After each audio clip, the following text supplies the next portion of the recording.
Everyone, welcome to the Bay Area Content Marketing Meetup. My name is Dennis Shao. To find us, go to meetup.com and search for Bay Area Content Marketing. Today, we're talking about why content writers need a different kind of brand guide. Our presenter is Margie Agin, Chief Strategist of Centerboard Marketing. Margie says that most brand guides don't provide sufficient guidance for content writers. Typically, they list a company's brand values as, in air quotes, authentic, friendly, or expert, but they leave the meaning of these words open to interpretation. As a result, writers and reviewers make inconsistent decisions, so content production drags on and the brand gets diluted. So Margie today is going to teach us how to create a content guide that provides effective direction for writers so they can save time, increase consistency, and amplify your company's brand. Margie, thanks for joining us and take things away. Great. Hi, everyone. Thanks for having me. Just make sure you can see my presentation. Yes? Yep, you can see it. Okay, perfect. So just real quick, a little bit about me. I wish I was in California, but I am in Virginia. Really wish I was in California after this week. So I just outside of DC. And I started Centerboard marketing about 9 years ago. After about 15 years, I was at Cisco, was at Blackboard, leading demand gen teams and content marketing functions and digital marketing. And I basically kind of combined all of that to do B2B content strategy work, mainly for B2B tech companies, who often all start to sound the same after a while, right? Either they're too heavy on the jargon or they're too light kind of on the details, and all becomes extremely sort of generic. And so one of kind of my passions is trying to make all these voices sound different. And that's some of the things we're going to talk about today, is how we kind of take the brands that these companies have worked so hard to define, and then once they're in the hands of a writer, see how we can bring them to life with content that we produce.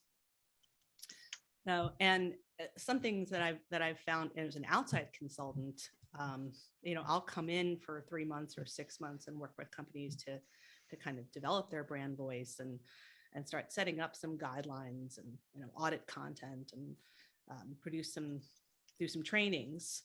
But really, when I leave, it's like I'm trying to work myself out of a job, right? So I try to leave them with some frameworks and some materials so that they can pick it up and do everything themselves. And whether they hire a whole bunch of other freelancers or brand new employees, they should have something that then becomes kind of a working, living, but guidebook that they can use without always having to sort of rely on one or two people that really understand the brand voice. So those are some of the things that Centerboard does, and some of the kind of tips and tricks that I'm going to talk about are things that I've tried out with different clients, and mistakes I've learned along the way, and different things I've done that have worked. And so I'd love to hear from those of you that have been either consultants or freelancers trying to interpret writers' guides that you're given, or if you're the in-house person and kind of responsible for making all those external writing voices consistent, if you have other advice that can help to make this process more seamless and consistent for brands. Okay, so this phrase may sound familiar regardless of which side of the table you sit on. I mean, I know as a writer, I've handed things in to my clients and they say, it just doesn't really sound like us. Right. But they can't really explain why. Right. It's like, I like art. I know what I like. I know it when I see it. So you end up trying different things or showing them a spectrum of different things just to get a reaction and try to sort of understand what they're saying when they say it doesn't really sound like us. Right. So the goal, and well, one of the main problems with that, right, is that different people in an organization often have different definitions of what that means.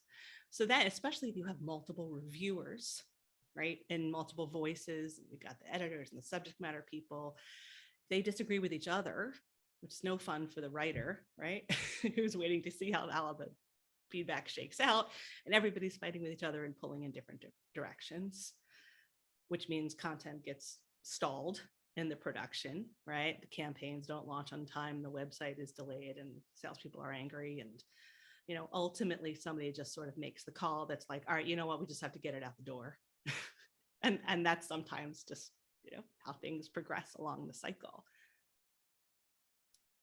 So our goal is to try to find ways so that we can create more content, right, with less time and less stress, less money spent on freelancers and rounds of review and people arguing with each other. And I think, brand people are very used to having a brand guide, right?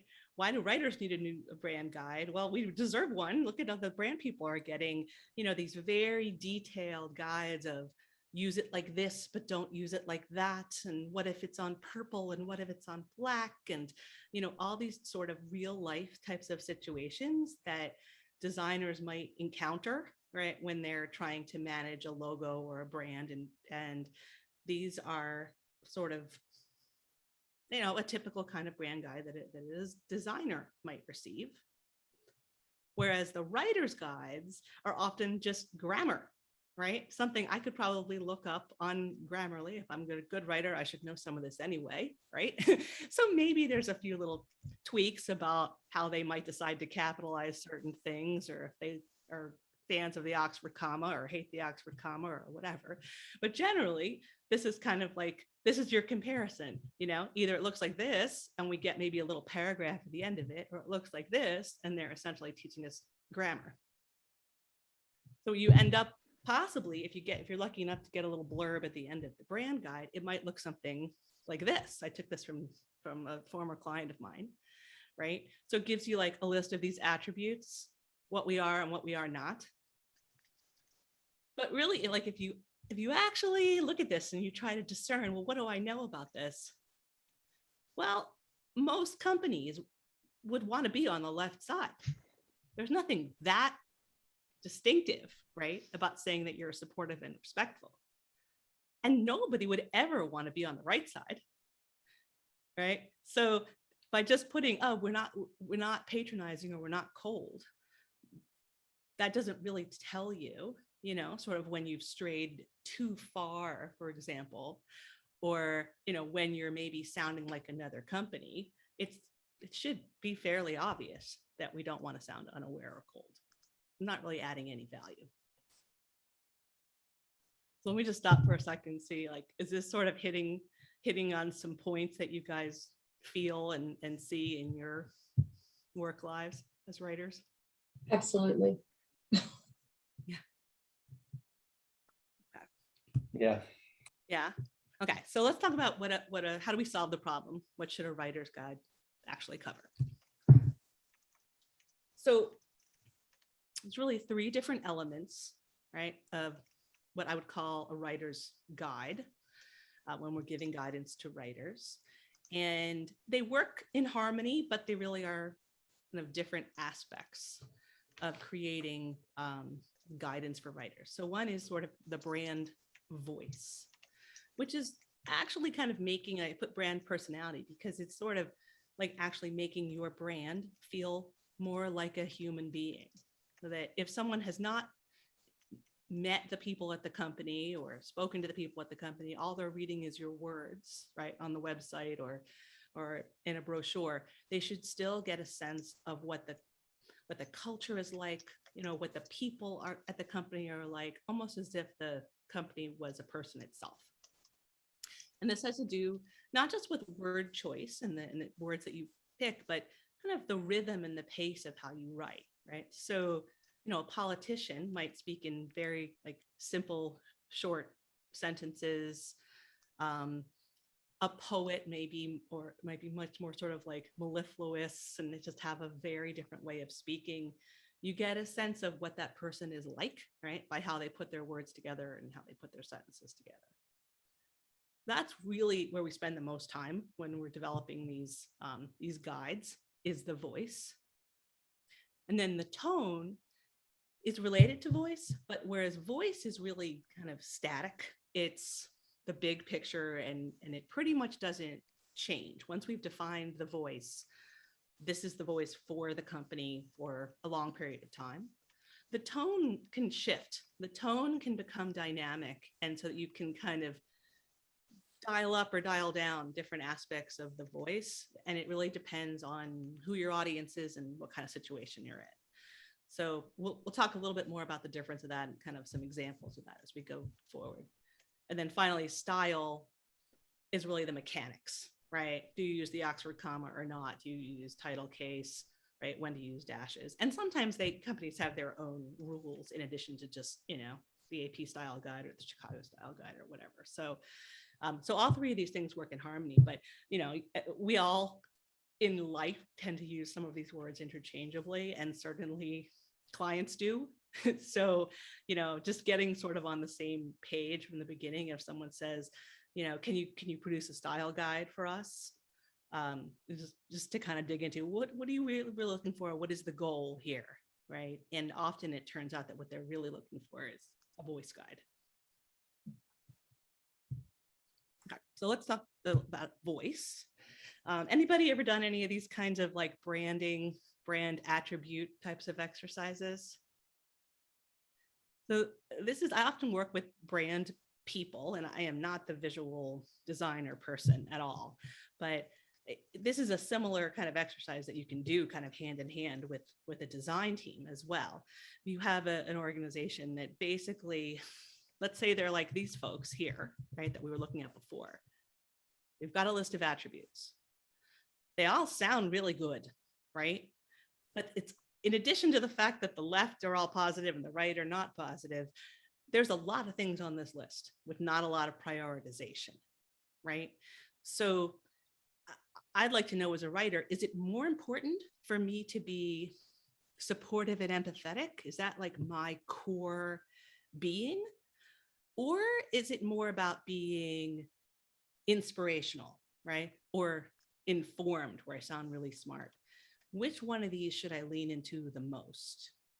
So this kind of exercise where you're putting it kind of in like a pyramid forces some prioritization.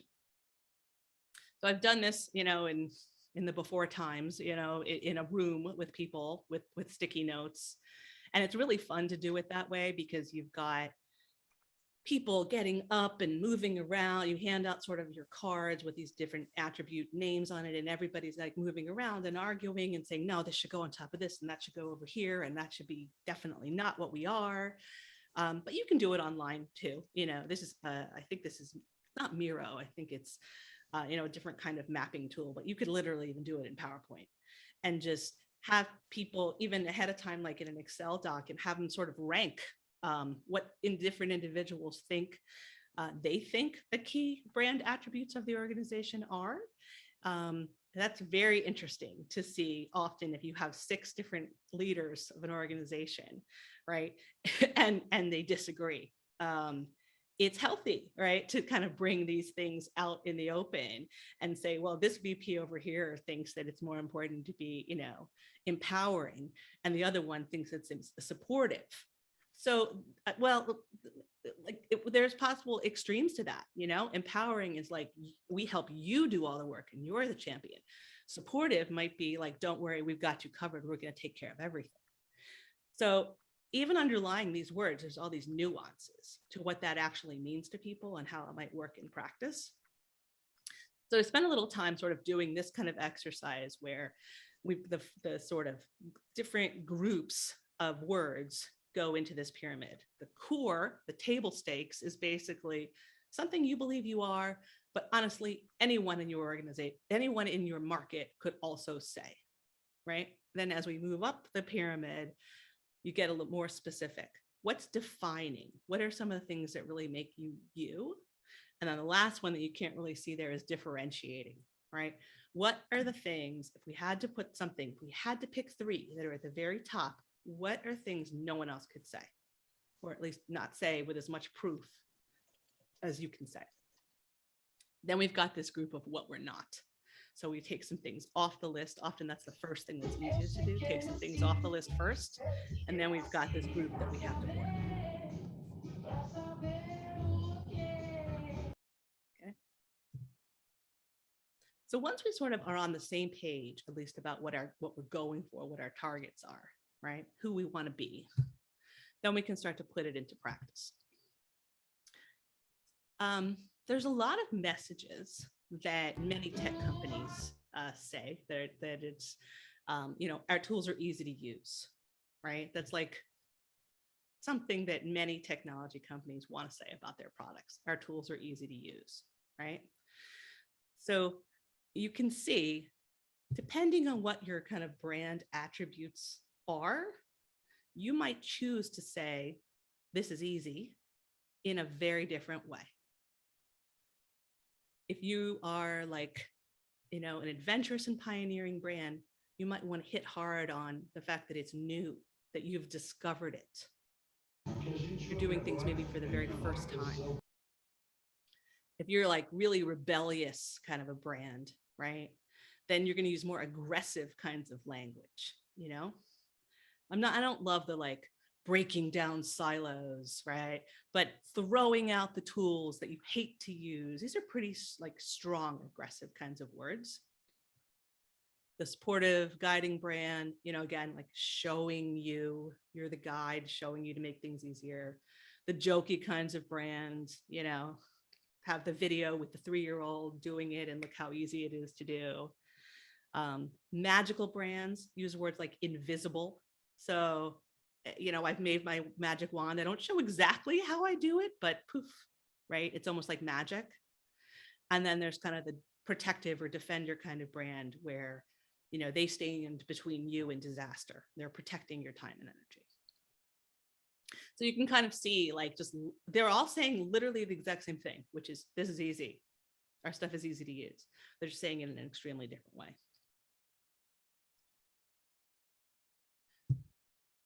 So let's say I have sort of 3 different kinds of brand attribute examples to just unpack. And I'll take something like this in a guide, instead of just listing it as a word, this brand is authoritative, right? The more examples that we can show, right? For maybe we're showing an example like this of a key message, or we're showing examples of different words to use, kind of that's the do's and don'ts. That's really what makes these guides usable for the people that receive them, is that they see examples of what to do, what not to do, what's too far, right? When it works, when it doesn't work. So some keys to being authoritative: using active voice, right? Always actually a good practice, but even more important if you're trying to be the one that's the authority. Saying things without hedging, right? So hedging is like if you say something like, it just may be the case that, right? Or researchers have found that there's quite a lot of evidence. You just sound like you're waffling, right? You do not sound authoritative. And those are good best practices anyway, right? But it's even more important if you're really trying to be authoritative. And then pulling on references, research, data, especially if it's your own, right? Some kind of original research is always something that an authoritative brand can showcase. The next one is disruptive. There's so many tech companies, right, that want to be disruptors and say that they're disruptors. So some keys to that, like really vivid language. Comparing, the trick of sort of comparing the old way with the new way, right? Those are traditional, legacy, outdated tools. We are, the modern, new way of doing things, right? We've turned the industry on its head. Some kind of words that indicate change. Some examples like starting sentences with active verbs. So kind of a list of some ideas: amplify, or awaken, or boost, reinvent, transform. Some of these words that we kind of, they indicate that there's a change, and they kind of play into this idea that you're the disruptor. And then lastly, empowering. This is another really common kind of thing that many tech companies want to be, right? Using first person, also speaking in second person, right? So you're speaking, sorry, not second person, but active voice where you're speaking directly to your audience, emphasizing the outcomes, empowering words. So some examples of empowering words could be ambition, commitment, self-sufficient, drive and focus, and then positive emotions. So you're talking about commitment, you're talking using words like, oh, it's electric, or you've got to look at the possibilities. There's excellence, there's joy. There's some words that make people feel really, really good.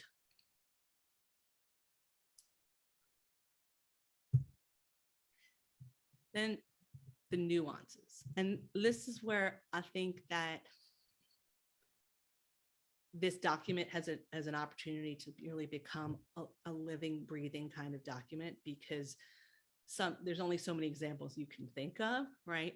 But you can think of some examples where things kind of go too far, or where they bump up. Maybe those two people that were disagreeing before about empowering and supportive. When we unpack that a bit, we can kind of talk about what is too far, and what is just the right sweet spot. So I'll give you a couple real life examples from different workshops that I've done with clients where we've tried to find that sweet spot. So this is one company that I work with is an ed tech company that produces content and learning activities for elementary and preschool teachers, right? So their content by nature is like fun. It includes a lot of pictures of children having fun, right? So we had a discussion about the spectrum between joyful and playful. And they wanted to be joyful, right? Happy people. But they recognized that their work is serious work with a serious purpose. So they didn't want it to seem like people were just having fun, right? And this was true for the imagery as well as the copy. So in their guide, we basically added sort of a statement to explain this, that said, here's how we incorporate joy into our content. We show people being creative and celebrating wins, but we're not silly and we don't try to be witty or clever. So I think over time, we gather more examples of what's in and what's out, but this gives people kind of a caution sign of what to be careful for.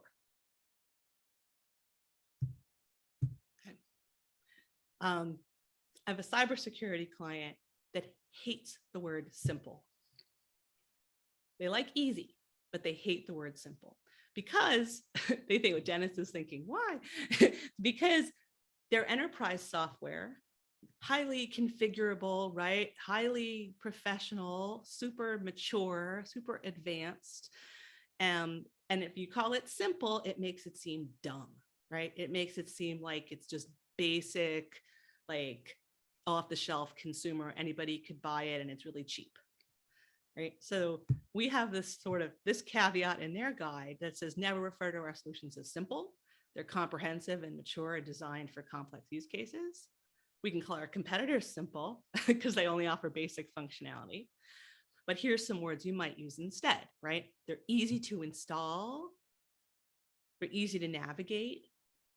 And we never say it makes your life easy, because we know that's not true. IT professionals, we're not waving a magic wand. We're very practical, pragmatic people, but we're going to make installing and navigating and managing it easy. So this is this is their perspective. And if they want their writers to sort of follow the same perspective, right, this is part of what they hand a new writer, so they know what to be cautious about. And then the last example is imaginative and magical, right? And you can kind of see how these start to sort of blend, like a Disney cartoon. But some companies they want to be imaginative and they want you to sort of have a vision, an aspirational vision of the future, but they also want to be practical about how you get there. So that's That's an example of a guide that says we want to encourage our readers to imagine themselves, but it's not abstract or fanciful. It's not like magic. We don't use magic or miracles. These are pragmatic, actionable strategies that we present. And this goes for both, the messaging and the imagery, and also specific sort of red words, right? Like magic is a red word. In the other example, simple is a red word. And explaining why really helps, I think, the writers kind of internalize and feel part of, crafting something that truly amplifies the brand and reflects the brand personality, as well as just putting some good words together. So I have a little bit on tone, and then just some ideas about, how to make this a living, breathing document. But let me just stop for a second and see if anybody has any comments or questions about some of these thoughts. I have a question, Margie. These are all great examples, and a lot of the guidance, it's like useful guidance about what you should do and should not do. What do you think about the concept of an example? So you take something like that's on the website and say, this is an example of what we're showing you, maybe even link to the page.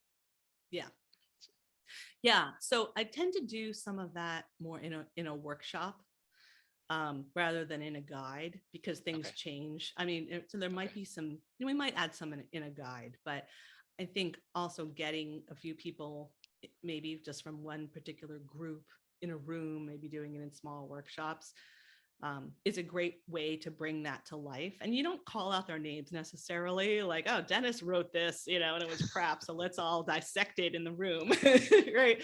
But we give everybody sort of a chance. So here's some email examples, here's some website examples, here's some, data sheet examples. And then have them, after everything they've sort of learned about, right, have the group kind of edit what they see as active work. So I definitely think you could then put some of that in the guide as well. But part of it is actually bringing it to life through some practice. Got it. Yeah. Okay, so tone. We talked a little bit about how, you can turn it up or you turn it down, depending on the conversation, depending on the situation.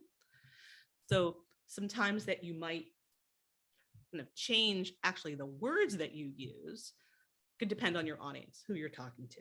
So if you're talking to a technical audience, writing to, you might use certain types of words that they're going to understand, that they're going to look for, that are going to be deeply meaningful to them. But that exact same concept might be structured, worded in a very different way if you were talking to someone who is not a technical person at all. So let's say it's a GPS system in your car, right? You might call it integrated navigation for a technical person, but for a regular run-of-the-mill user, it's a built-in map.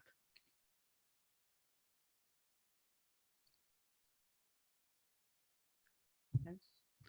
Also changes, really, it's about empathy, right? About the situation. And I get this question a lot, which is, well, shouldn't we be funny on social media, right, to fit in? And I think that if you have no funniness at all in your brand anywhere else, right, then suddenly going out on Twitter and trying to, make jokes and puns and, making fun of whatever, it's going to feel really, really out of character if it comes from nowhere. But if it's already in your brand personality and all you're doing is maybe dialing it up a little, right, then I think you've got something where, there's already sort of the DNA there. You're just choosing to bring out that aspect, just in the same way you're going to talk to your grandmother at, Thanksgiving a little differently than how you talk to, your best friend after we go out for the beer, but it's still all in you. You're still the same person. You're just adjusting a little bit on the edges. So you're talking to media, you might want to be more authoritative and really lean into those stats. When you're on social, loosen up and you're a little more casual, right? You're driving demand. You're going to kind of tug on some of those conversion triggers, maybe create a little more urgency, But if you're handling a customer support issue and the person on the other line is really unhappy and angry, you're not going to do any of those things, right? You're going to be much more sensitive and kind and supportive. So again, it's sort of, these are all in you. We're just sort of stretching them around on the edges. And then lastly, we started to talk about this a little bit, but some ideas for sort of making it real. So the workshops with examples, but also I think, that having the PDF that sits on the shelf is kind of, it's fine, it's a start, but it's not about having it be a book that's beautifully designed. It's having it sort of be workable and actually for people to tap into, even in like the flow of their everyday work, where they're potentially getting even some guidance while they're writing. So there's some cool tools that I've found. Grammarly, particularly, there's a free edition, but there's also the enterprise edition where an entire organization can have kind of like a dictionary and some guidance, right, in Grammarly, that if you've got a Chrome extension even and you're in, writing in a Google Doc, it can even do it right as you're writing along, and give you some indications like, oh, that's one of those red words, be careful. So it'll send you some flags. There's another tool called Frontify, which is kind of a neat, like sort of portal that you can build for both brand guides, more of the traditional like logos and color palettes and all of those things, but also have kind of a style guide or a writer's guide, a brand voice guide, whatever you want to call it, right, built in within Frontify. So you could provide access to Frontify to all of your contractors and vendors, and then it's much easier to update and add those examples rather than having to go back and create, change your PDF and repost it and all that.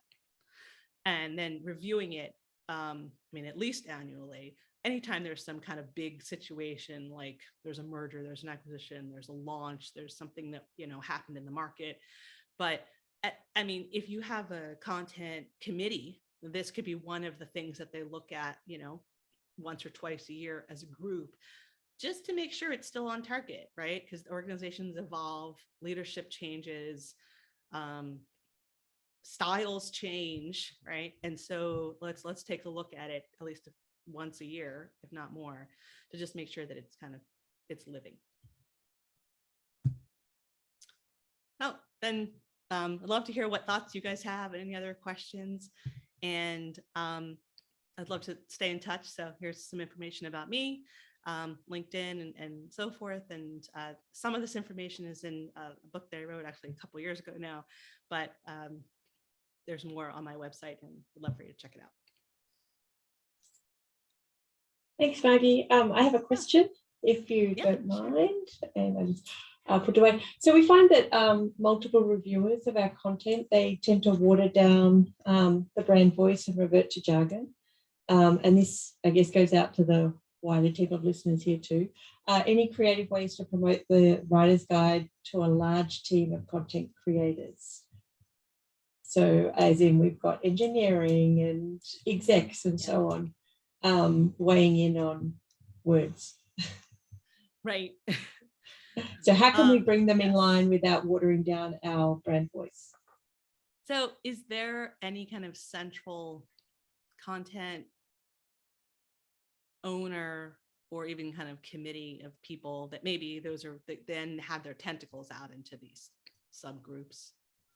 Yeah, so we have obviously our reviewing groups, a brand, and then we send different documents out to a wider team, and everyone wants to weigh in, and they do add jargon, remove that plain speak that we're trying to go for, and it's like, oh, we've got to edit it again and again, and it just feels like this constant editing, because they're not really getting the brand voice, so to speak. Is the brand voice defined? Very defined. Lots of information available, but we had an acquisition, so it's like new versus old. So old way is jargon, new way is plain speak, positive, real person. I think these guides, I mean, it depends on the size, right, and complexity of the organization, right? But the guide is a good starting point if you already have all this kind of stuff defined, and maybe add in some other examples of exactly the things that you're talking about and that you've seen. But this is where I think that you can lead a horse to water, right? But you sometimes have to go to them and just do these kinds of workshops with, like, you know, if you know there's a problem group, or if you know there's a few people where you're constantly having this problem, and you know, have them really sit for a couple of hours and kind of do this practice and talk about it. And you may find that there's some reasons why they're doing that, because maybe they think that the content is just not, you know, I work with like technical people and engineers a lot also. And, you know, if it's too light, they think no one will take it seriously. Right. And so they're maybe afraid of their own reputation. and so they just feel like their counterparts wouldn't get it. And so it could be, I mean, it could be some reasons, right, that they're acting the way that they do. And so I think open discussion is good. Yeah, we're trying to move from chest thumping to empathy. Yeah. So and someone put a comment in the chat, which I totally agree with, which is sometimes you just can't have like 7 reviewers or 5 reviewers, and you just have to, like, you know, totally agree. Say Oh, this person speaks for the group, and that's it. Yeah. I put that in the chat. And have you ever heard of RACI? Yeah. So you define Is it like Hippo? You know, who's responsible and who has input, and you got to have somebody from the top down the organization help define those, and that can really smooth over those kind of transition problems and approval problems. Now, this for me has been really useful because I'm working on, well, I thought I was working on a style guide, but after listening to you, I'm like, I actually need to do a little more than just a style guide. The company I worked for was recently divested, shall we say. So we no longer have to use our former parent company's style guide, voice, etc., which is a great thing to be able to, you know, reinvent ourselves. And I have a basic style guide, but I don't have a lot of this kind of tone in the context of it.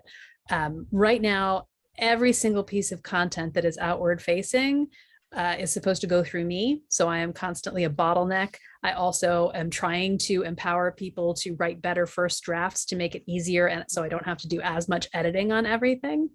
Are there any tips that you can provide on, you know, sort of other ways that I can make my own life easier, simpler? I want simplicity. How many writers do you have? We have 1 full-time writer, and then we have like 3 part-time contract writers, and then we have, you know, the ideas for most of the people in the organization to draft their own things, and then it goes through me to make it sound better. And I really feel like no matter how much guidance I provide people, a lot of it goes straight through. Professional writers can figure that out, and non-professional writers may never figure that out. Our executive team is the worst because they like feel like all these things, it doesn't apply to them. So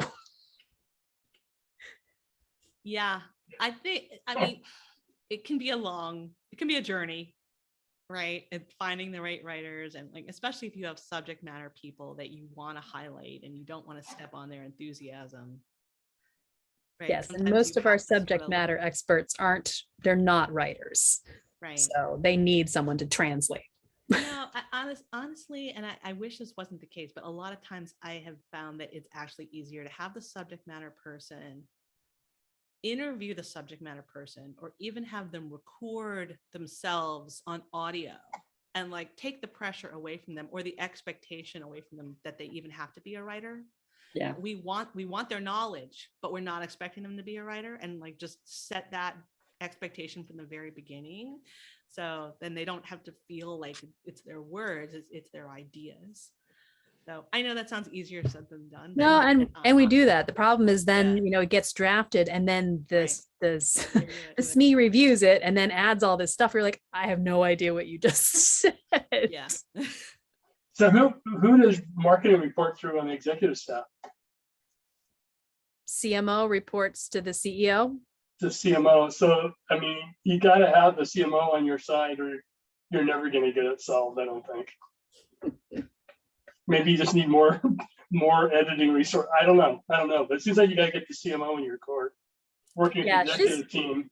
And she's supportive. It's just, all this is new. So we're hopefully going to be able to get better infrastructure in place soon. Just think of it as fun. It's new. It's fun, exciting. It is. It's fun. It's exciting. It's just a lot. Fun, exciting, and frustrating. They all kind of go together sometimes. Yeah, I definitely think all of this is a process, right? But we're the champions for the process, right? So even if it takes, you're sort of retraining people, right? You're changing their habits, and just like we're all writers and we love our words, they do too. So we can be sensitive to that, but it'll get there. We'll keep fighting the good fight. Margie, I really loved how you separated voice from tone, because I've never seen it laid out so clearly. Because I created a voice guide that I give, because most of my B2B kind of smaller manufacturing clients, they don't have style guides, and I can't sit them down and have them put the resources and effort into it. So I have a little chart I give them. This is guide, and it's just like you're either here or here, and it's like one's not right and one's not wrong, like that list that you showed, where nobody wants to be, blah blah. But this makes them choose where in the spectrum on these different ideas do they fall, and just that little 20-minute exercise. It really helped. It makes it so I can turn over something to a writer and they know that they have something to work with. But separating it in tone, because there is different audiences, there is different mediums. There's different situations. Yeah, that was really great the way you spelled that out. Good. Thanks for that. Cool. Maggie, do you have any experience in presenting writers' guidelines and brand guidelines in a non-document format?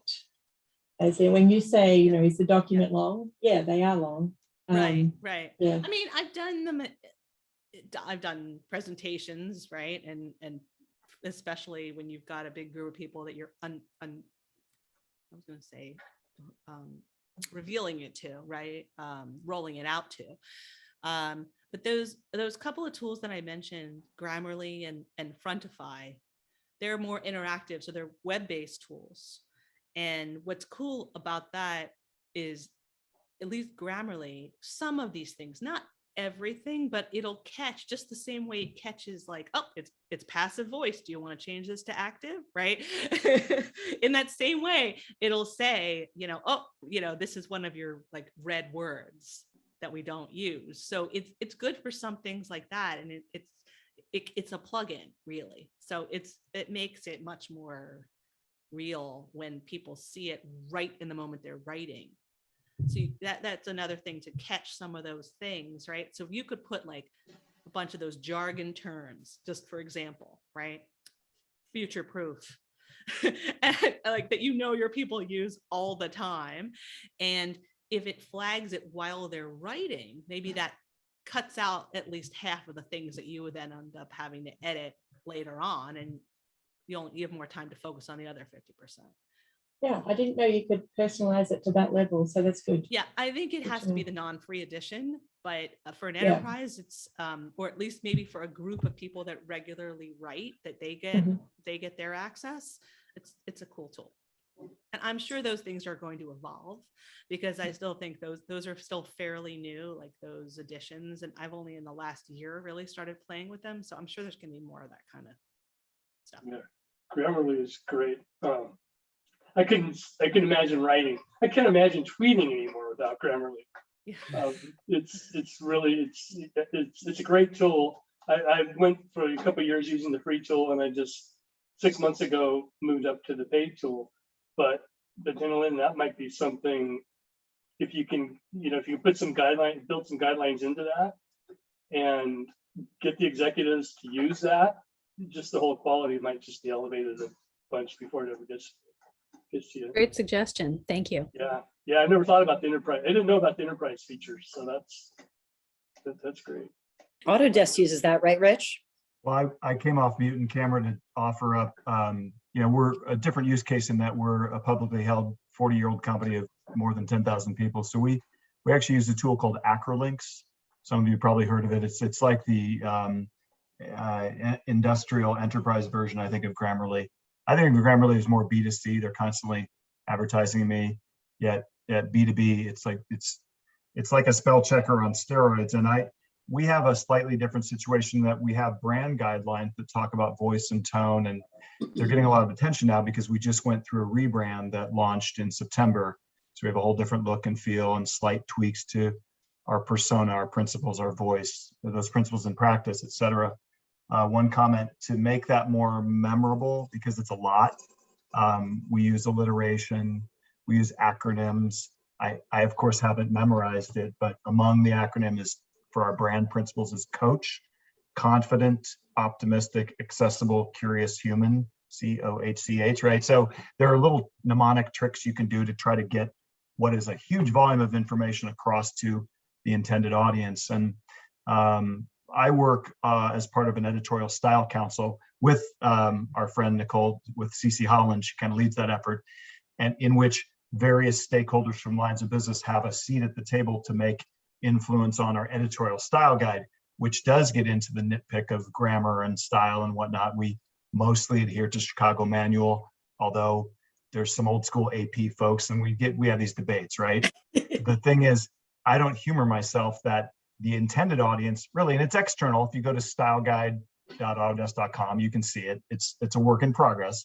To get an internal audience to just took a baby step. So we're socializing it by the top 5 rules of the road. I don't expect you to read the style guide cover to cover, but here are the 5 things that are kind of low hanging fruit. They're mistakes that everybody makes all the time. Stop making them. And then the 2 audiences internally who really use Acrolinks the most are our in-product help or documentation writers. And they love it. It makes their job a lot easier. And then the support team. So if you called and the support folks are writing up a ticket to solve your case, they're both using Acrolinks. I have to find a way to get others in the company to use it as a plug-in to Word. It's spell checker on steroids, but really triangulating 3 things. And I really appreciate your talk today, Margie, because it's not just the editorial style guide, brand guidelines, and those are also publicly available at brands.autodesk.com. Because we work with so many agencies, we need to indoctrinate them so they're drinking the Kool-Aid, right? Aligning style guide with brand guidelines, and then having some tools to help enforce, whether it's Grammarly or in our case, Acrolinks, I think is useful. So Rich, just curious, you mentioned like recently going through a rebrand and how are you dealing with anything like inconsistencies between former branding? And I don't mean from like the brand logo, whatever, but really on the tone, voice guide, style guide, those types of things. Cause that's a big issue that I'm trying to deal with right now. Yeah, it's almost a choose your battles because until a recent reorg, I had managed an editorial team for a site of 9 million URLs. And to try to retroactively fix everything, even if we do batch processing, search, find, replace, we're going to miss stuff, especially with islands of siloed microsites everywhere. You'll definitely find live Autodesk content that's not compliant with the new brand, but let's at least get like the main homepage, right? The main website, like the big destinations, and you kind of prioritize from there, and then agree that there are things that if it's so many years old, we're not going to fix it. In fact, it is an opportunity to enforce our archiving policy, right? Because the biggest challenge and the biggest thing I could do for SEO is archive old stuff. Like you can go to our forums, which are powered on Lithium Koros, and you can find a post that dates to the Clinton administration. And I don't know how useful that is other than it's there. And Todd, this is back when you were working for Autodesk. Probably some of your old posts are still there, right? So I don't know. Yeah, there's some I wish you would take down. Well, Not so that I I made, think but they tagged me in them. I don't find those. I think, Daneline, then it's a catalyst as an opportunity then to prioritize. What are the real big obvious places where we have to update? And there's going to be stuff that we're just going to live with. Yeah, we're doing that. I've got my list of 400 active assets that I'm going through and prioritizing, and everything needs the brand refresh. It's just what needs the content refresh, and what can we just kill? Yeah. Yeah. Daniel, I have great empathy for you. We just did it, and we categorize them: 1, light touch; 2, if we have time; and 3, this is so embarrassing, rewrite it. Yeah, that's that, and stay hydrated, get your ibuprofen, whatever you need. I also want to make a comment, Margie. I appreciate your comment about humor, in that I've worked for a series of brands where we don't do humor. Autodesk we're not humorous. VMware is not humorous. Oracle was certainly not humorous. It often, even if you think it's funny, it doesn't always translate. And so I don't know. I don't know a whole lot of enterprise B2B who do humor, although I can think of some great Cisco examples when they hired Tim Washer to do what I thought were some super funny videos. But humor is an electric third rail in my experience in B2B. Right. Yeah, it is really tricky, and it's just so hard to keep up with. Right. So it's harder if you have a shot in the dark, right? Maybe there's one thing that hits, but if you can't keep it up, then. Yeah. Well, if you all follow Dennis on Twitter, he does the dad jokes and the puns, right? But we know Dennis. We forgive him for that. I wouldn't see that from one you of our. You feel like you need him even if you don't know him, right? Right. That's right. And it's probably not a fit for most of the brands we'd work for, I think. I can make it happen for B2B brands. That's my tagline. Well, actually, Dennis, do you do any humor for your clients? Not in the same sense that I do personally with dad jokes, but sometimes I'll try to do for some of my clients, like some sort of pun that's useful pun, not like a cheesy pun. Just like a little bit of a sprinkling of humor, not too much. And on that note, I think we're at the top of the hour. So Margie, thanks so much for joining. Certainly, great. Spurred a great conversation. Thank you. And thanks everyone for joining. So I think we got our next meetup is a week from today. So see you then. See you then. Great stuff. Thanks, everybody. Take care.